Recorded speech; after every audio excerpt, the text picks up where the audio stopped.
Good afternoon, students. How are you all? Fine. Okay, very good. Students, now is the session of business studies. And in this session, we are going to discuss the types of organization.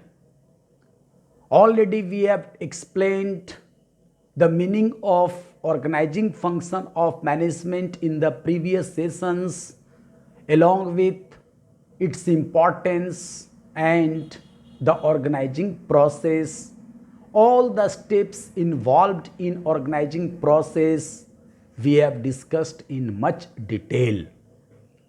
Okay students, the organization is basically of the two types called a formal organization and informal organization.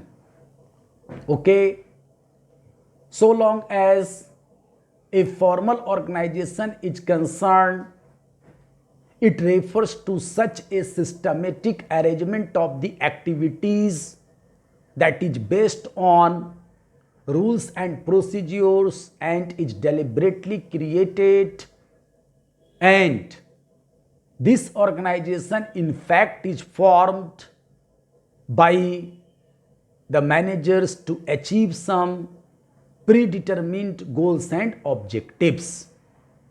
In other way, you can say that a formal organization is such an organization that is well defined and in which there is a systematic operation of the activities according to rules and procedures. This is called formal organization. And in fact, any organization comes into existence with creation of the formal organization.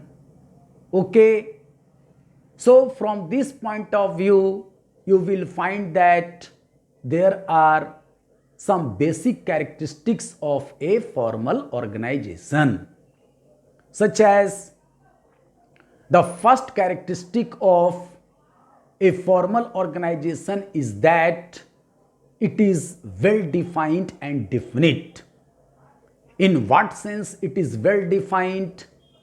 It is well defined because the responsibilities and authorities and duties of the people involved in this organization are well defined, and the activities to be undertaken in the organization are definite.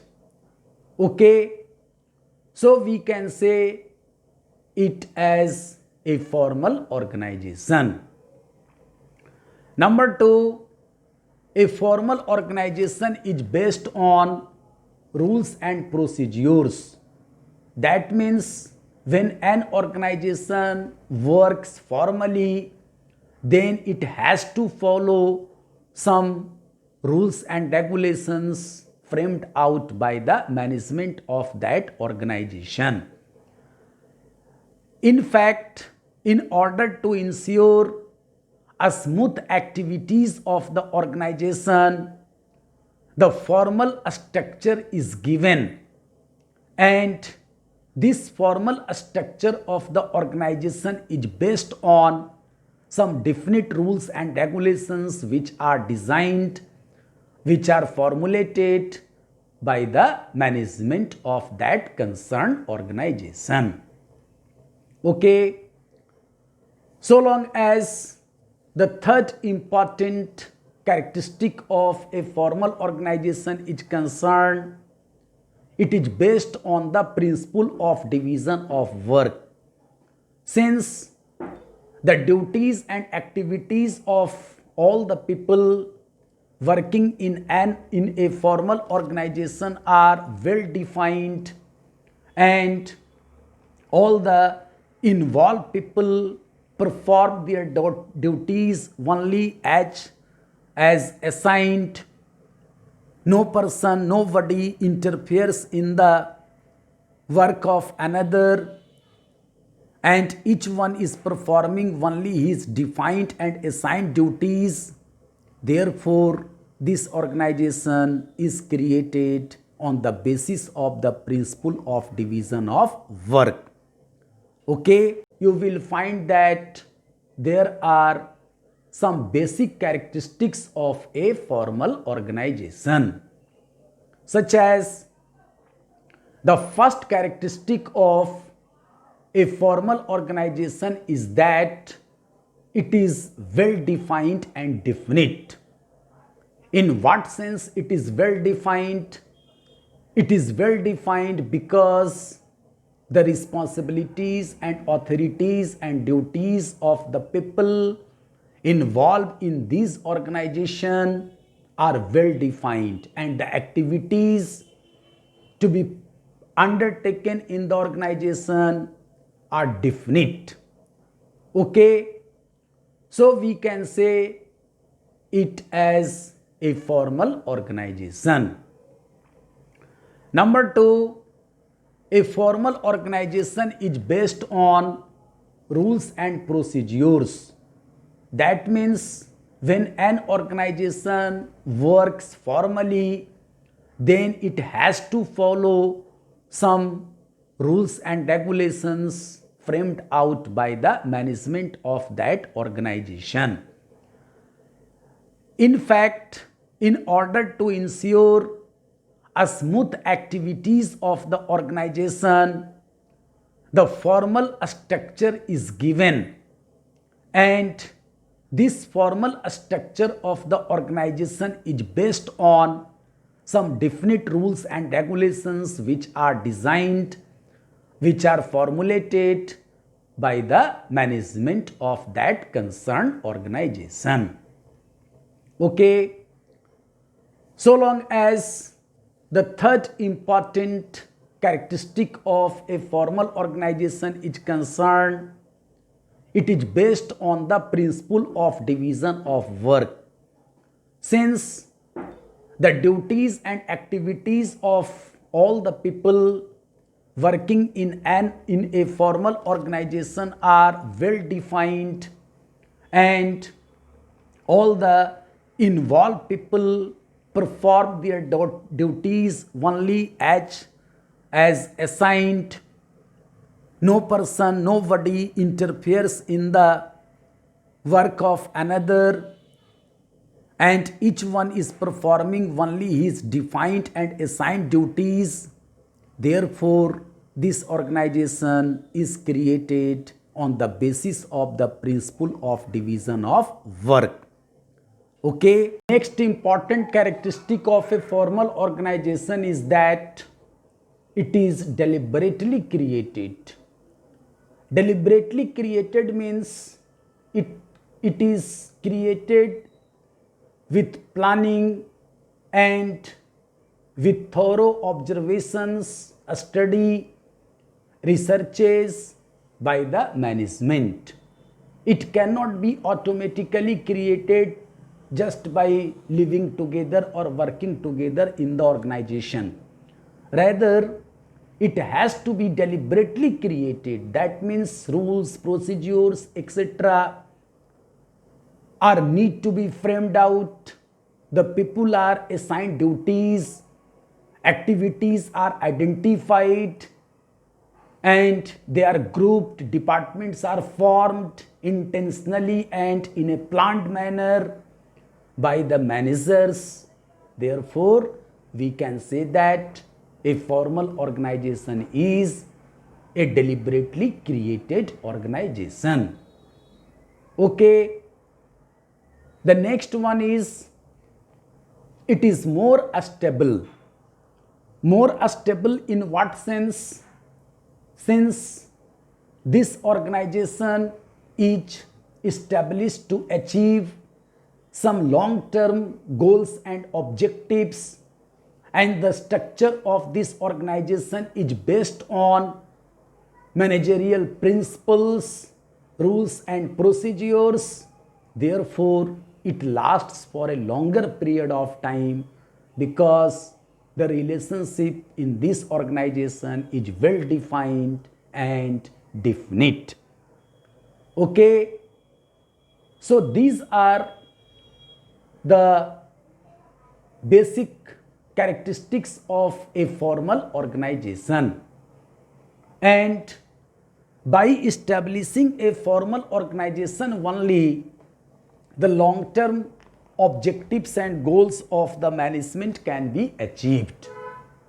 There are some benefits of a formal organization also, such as in a formal organization, it becomes easy for the managers to fix the responsibility of each and every one working in the organization. Okay. Number two, in a formal organization, hardly there is a possibility of overlapping, duplication, wastage, etc. Okay.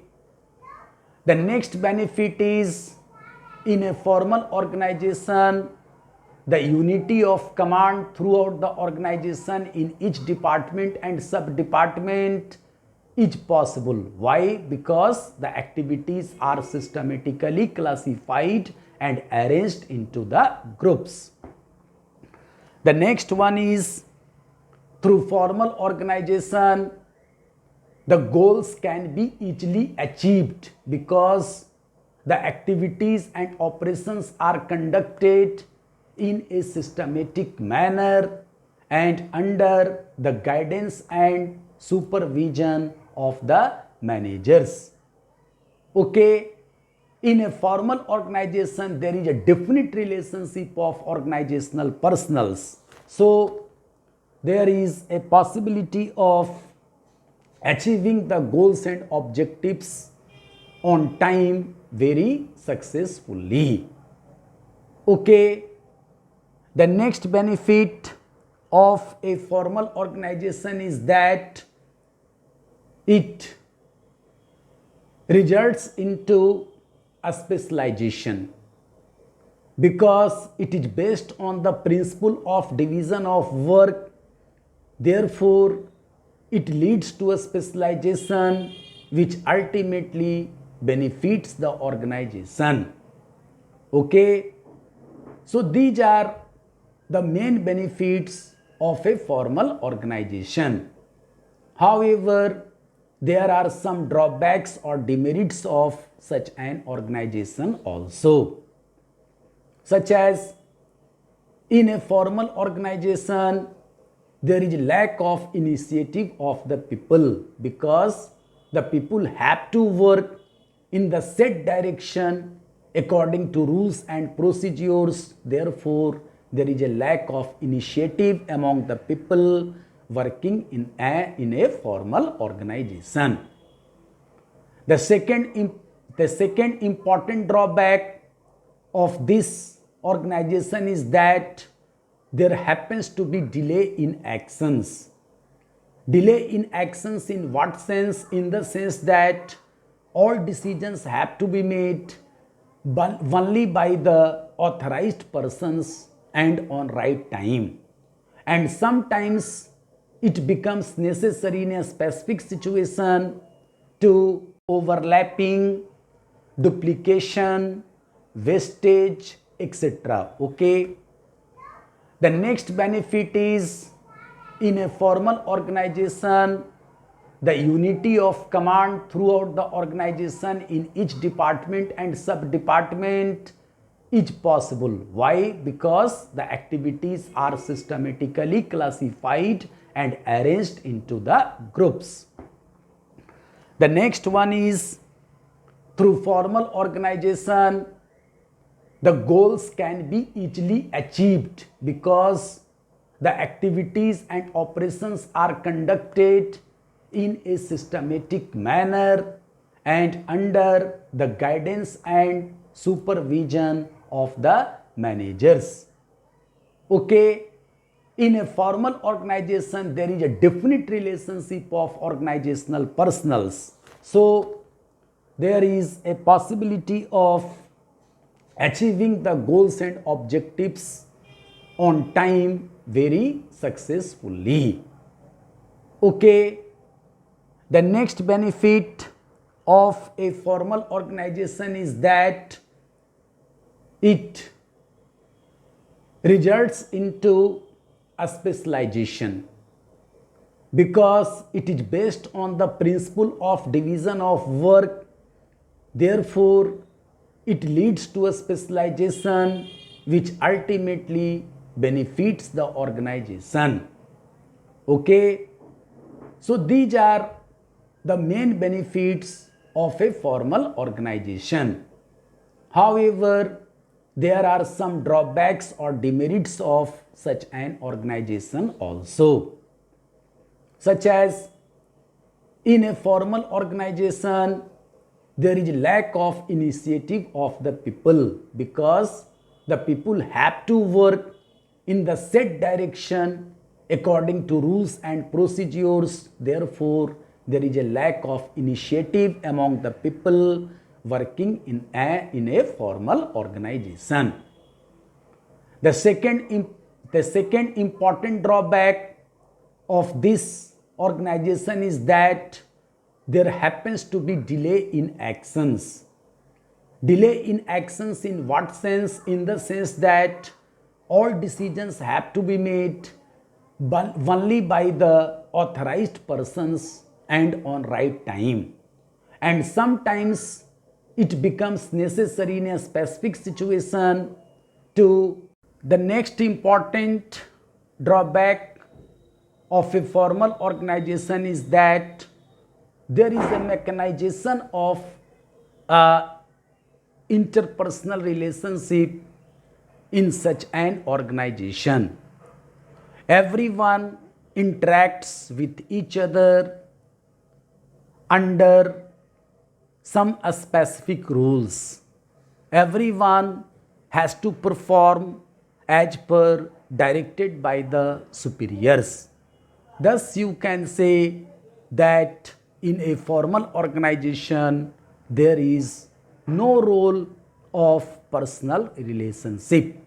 It is highly mechanized system of interpersonal relationship. Since it is based on rules and regulations, therefore the personal feelings, the personal touch, emotions, social relations, etc. have no importance, have no value in a formal organization. Okay, so students, along with this, I would like to finish my lecture in today's session, and in online session also I will explain this topic in much detail. Okay, so I would like to say thank you till then.